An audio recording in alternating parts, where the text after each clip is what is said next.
out to you, keep it with you.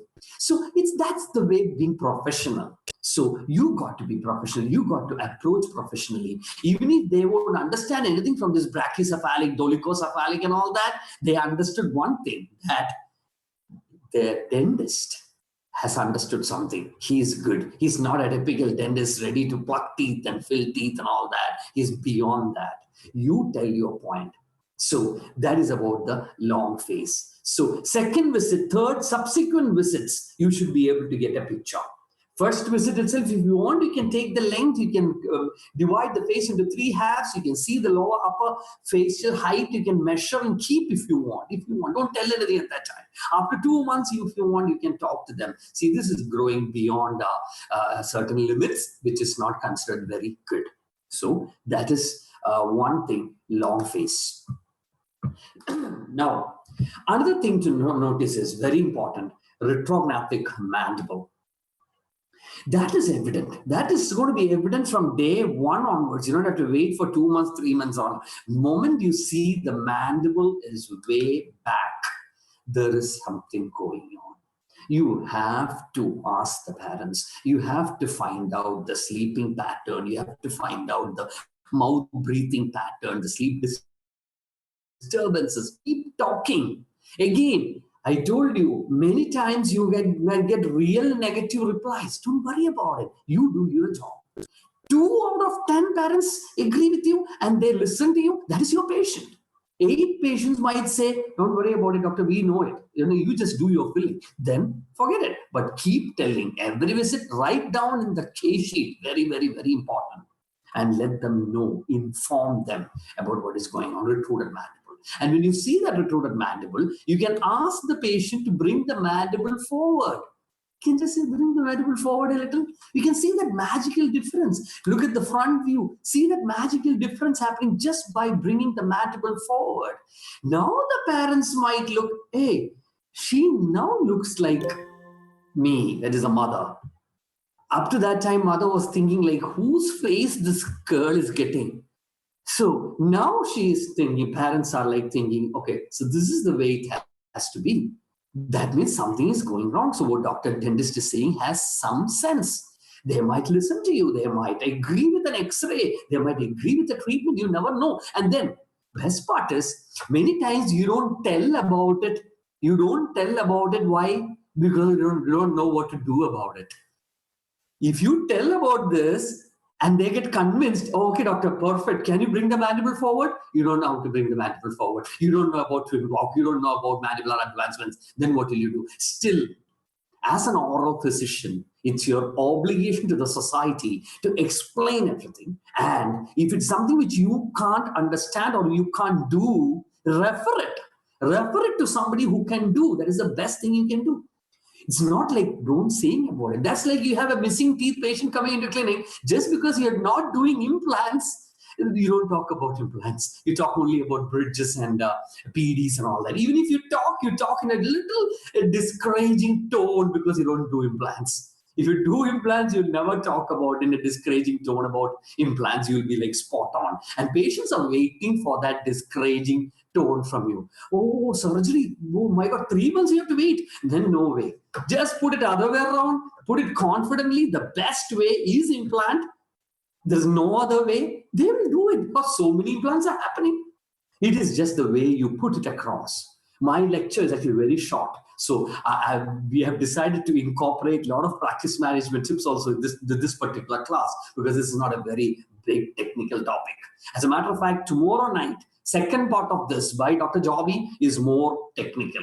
That requires a little more concentration. 2 days, you can just relax, sit back and relax and listen. Tomorrow's might even require some writing down. That technical, Dr. Jobby is going to go into the next level of this mouth breathing. My duty is just to explain to general dentist what are the points you should not miss on a patient that comes in. You know what? You will be doing a fluoride therapy or a pit and fissure sealing on a maybe 5-year-old. Then you see that kid's brother standing in one corner there with mouth fully open like that.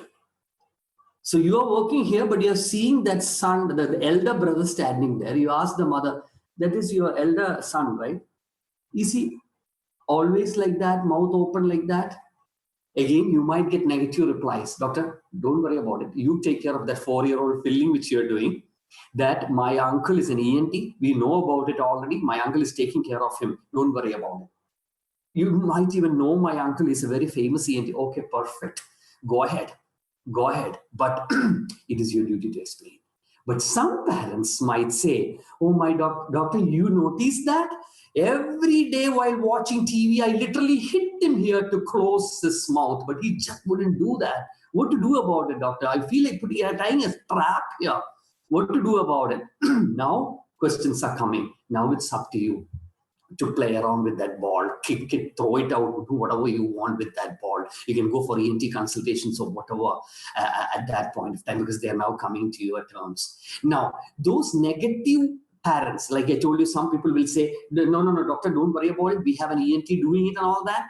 You know, those negative parents also, from my practical experience, I'm telling you, those negative parents who told bad about it, who told like, don't worry about it, doctor, we know about it kind of parents, even they go out to the community. Their Rotary Club, Lions Club and all that, you know what, they talk about you.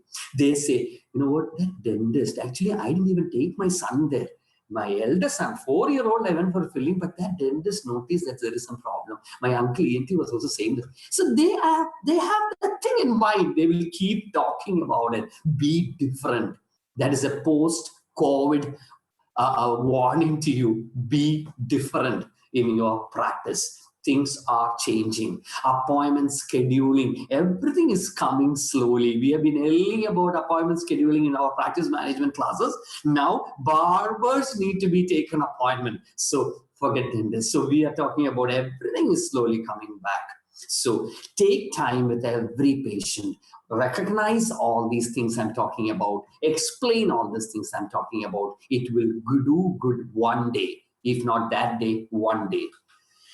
Now, the third clinical sign is a funny thing, a small hump, a small nasal hump forming here. This is a characteristic sign of a chronic mouth breather. You can see a small hump forming like that. Because whenever the midface is deficient, whenever the midface is nasty, mouth breathers will have a deficient midface. Whenever the midface is deficient, the nasal, the cartilage here tends to become, when it's slimmer here, it tends to form a hump there. So there is a nasal hump. You see a nasal hump, warn the parents, there is something going wrong. So these are just some clinical signs I'm giving you. You got to correlate it with many other things. You can't just see a hump and immediately categorize the kid as a mouth breather. No, but these are some clinical signs you're going to get out of that patient. So again, look out of the window. You got to look at the nose for that, not just the mouth. That is why I'm talking about these symptoms. So three extraoral features I covered just now. That is about the long face, retruded mandible, and nasal hump. Now let's come to intraoral. Let's come inside the mouth. Intraorally, one feature you can notice is something called as an open bite. Now, whenever you see a bite slightly open like that, that is a definite indication there is something going wrong. Without that, a mouth cannot be. The day one you see a open bite forming, you don't have to wait 2 months. That day itself, you can warn there is something going wrong. If you wait, believe me, that will go into a bigger open bite, and that will go into a really huge adult open bite. You are increasing it by just looking and watching. So very important. You know, very interesting. One case came against a pediatric dentist. I'm sure there are many pediatric dentists in this forum. There is one legal case in America that came against a pediatric dentist. This is all recorded in those things. It's a very important case here. This pediatric dentist was seeing this kid every 6th month, meticulous planning, meticulous fluoride therapy, spit and fissure sealants, pulpotomies, and everything done so meticulously. At the age of 10 or 11, the kid wanted orthodontic treatment. So the pediatric dentist referred to the orthodontist there. There, the concept is like that it has to be referred to a specialist. So went to the orthodontist. The first thing when the orthodontist saw the kid, asked the parents, where were you all these years? Why couldn't you show this kid early? Oh, the parents got so furious. I mean, that's like sad. They were like so meticulous. They didn't have that much money, but they spent so much money with that pediatric dentist. And then this is the dialogue, first dialogue from the orthodontist. You know what? That parents went for a legal case against the pediatric dentist. And for the first time in the history of dental lawsuits, the judge came out with a new terminology. See, this is all considered as negligence, and under negligence, the judge came out with a new terminology, which is called as supervised neglect.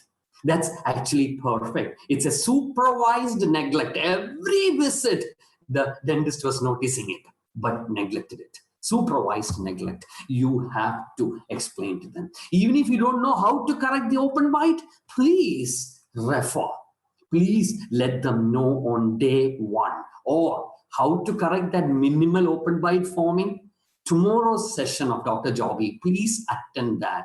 Just simple muscular tongue exercises can change the life of that kid. You'll see that tomorrow, how one case is managed by Dr. Joby. Just by talking to the kid, talking to the parents. No appliance. That's the best part. No appliance. You just have to talk. So what to talk? Listen to Dr. Joby tomorrow. You can create wonders in your practice. You don't have to do any big time courses to learn about the tongue exercises. The tongue should be always up there, not down. The moment it's coming down, you start seeing all these problems. So this is about open bite.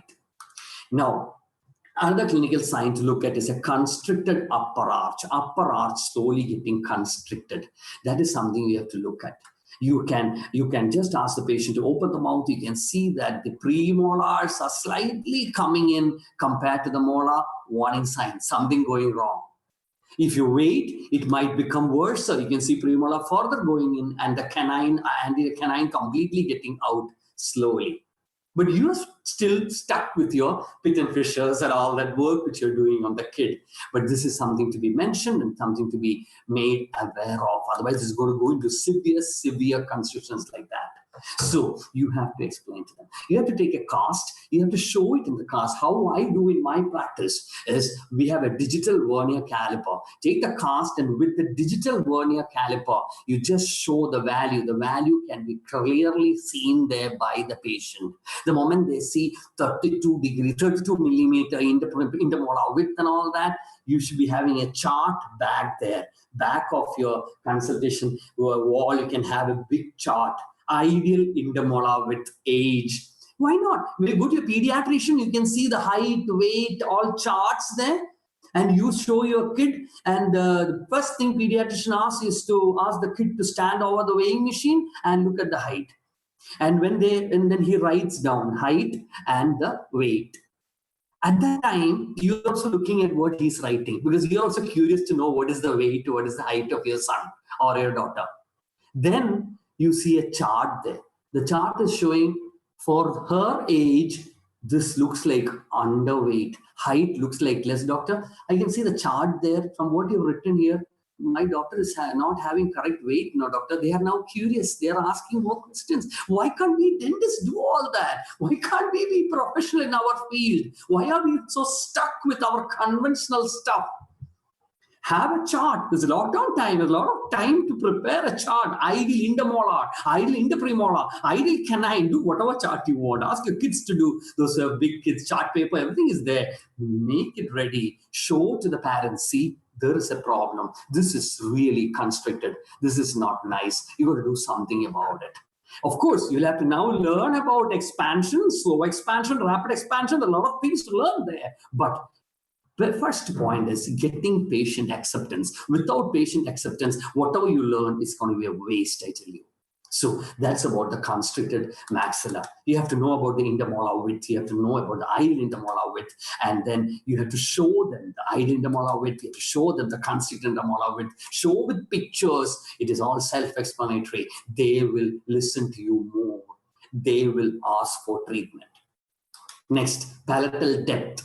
The depth of the palate sometimes can be so deep, so deep. Look at the depth here, so deep that even the picture taking is going to be difficult. If you take a cast, that cast can be used to collect water for your alginate mixing and all that. That big palatal depth you can see sometimes. So have an idea about the ideal palatal depth, and then talk to the parents. There is something going on. You can actually literally see a thumb there sometimes. So what is basically happening here is the tongue is coming down. Whenever the tongue comes down, there is something called a compressor effect. Compressor effect is the muscles take over. These muscles take over and arch starts slowly constricting because tongue is down there. So first and foremost aim is to get the tongue up there. To get the tongue up there, you might have to expand a little.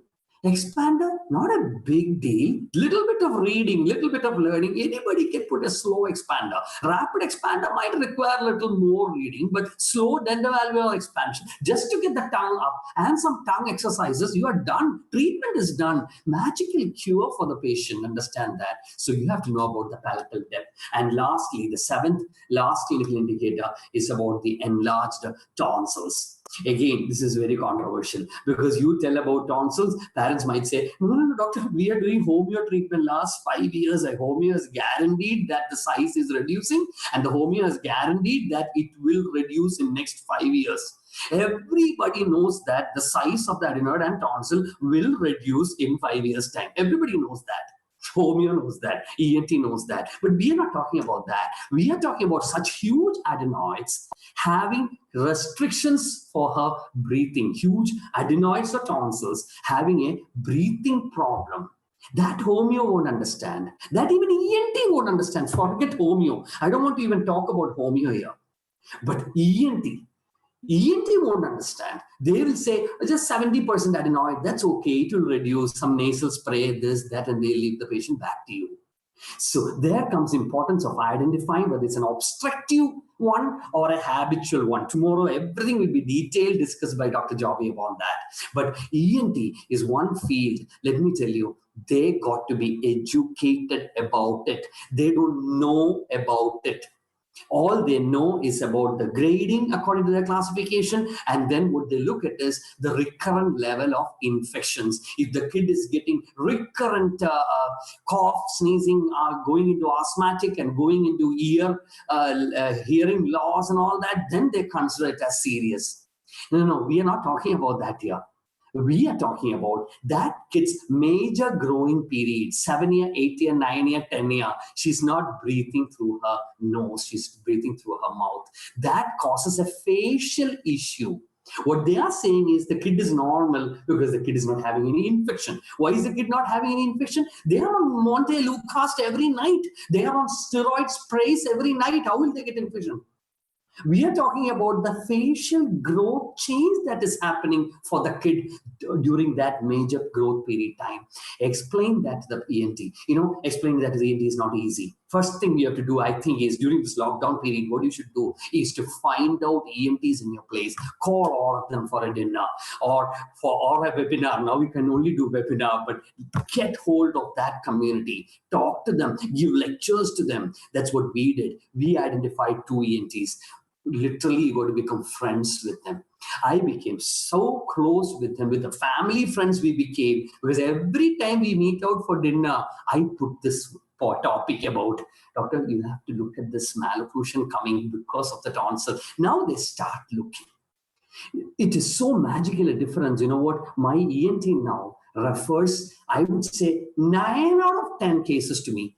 Irrespective of any dental problem, he'll just open the mouth and he'll say, hey, see, that teeth is slightly tilted. That is because of a problem. You have to go meet the dentist. So he's so interested now to send it to me because he has been taught and educated about this aspect of the facial growth pattern by you. Otherwise, they were like into their textbook stuff. Even we are like that. Only when we get some points, we understand the significance of that. I'm sure many junior doctors have, some interns have all agreed for coming in tonight. I'm sure according to an intern, this is a new thing. Come on, why should I look about mouth breathing and all that? Yeah, I know how to do a beautiful filling, composite class 2 filling. Why should I look about mouth breathing and all that? That's ENT's job. No. So if you are getting a realization out of this 30 minutes webinar, just imagine what realization an ENT is getting from your words, from your explanation. You got to refer to the ENT professionally and to the right ENT who can understand what you are talking about. So that's the seventh clinical indicator, enlarged tonsils. So that's it. Just recapping very quickly, talked about the extraoral features. We talked about 3 extraoral features: long face, retruded mandible, nose hump. Intraoral features, we talked about open bite, a constricted maxilla, increased palatal depth, and enlarged tonsil. So let me now wind up with the patient again. I always try to end all my sessions with, we both, myself and Dr. Jobby, end up all our sessions with some of our patient records. So that is the reason why we are not giving any recorded YouTube links and all that. Everybody's asking, though, where can I see the link? There's nothing. We'll repeat again and again. These are all proper lecturing happening here. It won't be fun looking at a YouTube link and listening to what I'm saying here.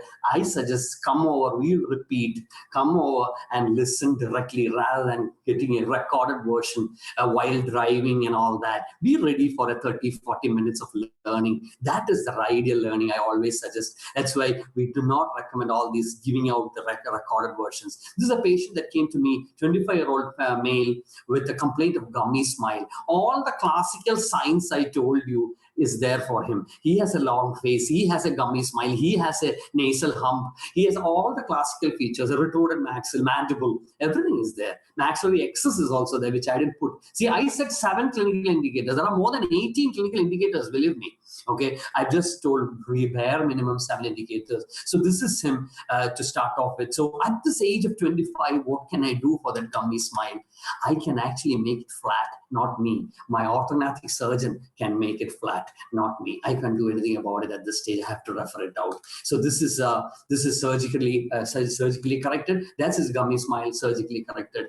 And so happy to have Dr. Binu Agustin, my oral surgeon of this particular case. I have around 3 or 4 oral surgeons around me here, of which Dr. Binu Agustin has agreed to come in as a guest listener for today's session. He's here. Thank you so much for coming in, Dr. Binu. This is your case here. So this is referred to him, and he corrected the gummy smile surgically. But the kid has to live with these plates lifelong, just because of the negligence at a young age. It may not be your negligence. You might have told, but the patient never listened. That's also there, I agree. But I always say, keep saying till they listen. Because that is your responsibility, that is your duty, and that is your obligation to the society as a dentist. So this is him after with all the screws and all that. So I wind up with one last topic, that is ADHD, that is related to this, attention deficit hyperactive disorder. This is one completely misdiagnosed concept all over the world. Any kid, 7-year, 8-year, with severe excited kid, severely hyperactive kid, you show it to the pediatrician will immediately, oh, what's wrong with this kid? Show him to a psychiatrist. Then they immediately go to psychiatrist, classify it as ADHD immediately, and even start off with antipsychotic drugs, which is so sad. That kid will be now so silent. One corner he will sit. He won't bother anybody from that day onwards. That is so sad. That is most misdiagnosed concept. According to Dr. Josh Jefferson, that's a beautiful article by Dr. Josh Jefferson. I can send you the article after the lecture if you can remind me through the group or personally. Mouth breathing, adverse effect on the facial growth, health, academics and behavior. See what? Academics and behavior. So 7 clinical indicators. I never talked about academics and behavior and all that. Now you start talking to your parents about academic performance, behavior. Parents will be ready to talk. Doctor, you talk about that. He is so poor in his classes. What to do, doctor? Now they're ready to talk. All that constricted maxilla, palatal depth and all, they were not interested to listen to you. Now you got their attention. One point here about their academic performance slowly deteriorating. He was first in every subject, doctor, but now it's like becoming really, really bad. Then you start asking more leading questions. Is he a mouth breather? Is he sleeping properly? Is he turning around in the bed? Is he bedwetting? Keep on talking. Dr. Jobby is going to talk about that case history taking tomorrow in detail, so I don't want to encroach into his topic. But this is Dr. Josh Jefferson's article, which clearly says that this lack of sleep can adversely affect their growth and academic performance. That is one statement more than enough to convince any parents on mouth breathing and its impact. So that's it, guys. I just wanted to give a hint about 7 clinical indicators, 3 extraoral and 4 intraoral indicators, and then little bit about a surgical case correction because you didn't do it at the young age, and then lastly, the attention deficit hyperactive disorder part, which is actually many cases, Dr. Josh Jefferson has proved that just by expanding and getting the tongue back and breathing exercises, getting the breathing corrected, the kid's hyperactivity disorder went off. Can you believe that? That article says about that. You should read that article. There are many articles by Josh Jefferson that I can send you, or you can just Google and get those articles. That's it, guys. I just want to wind up with one assignment to all of you. After this lecture gets over, the first thing you can do is take your phone, go to Google and type in mouth breather. Type in mouth breather and enter. You know what the result is? You'll be amazed to see the result is this: a stupid person. I didn't say that. Google said that. Dictionary.com said that. I didn't say that. Do that. Check it in your mobile. Type mouth breather and enter. This is what you see: stupid person.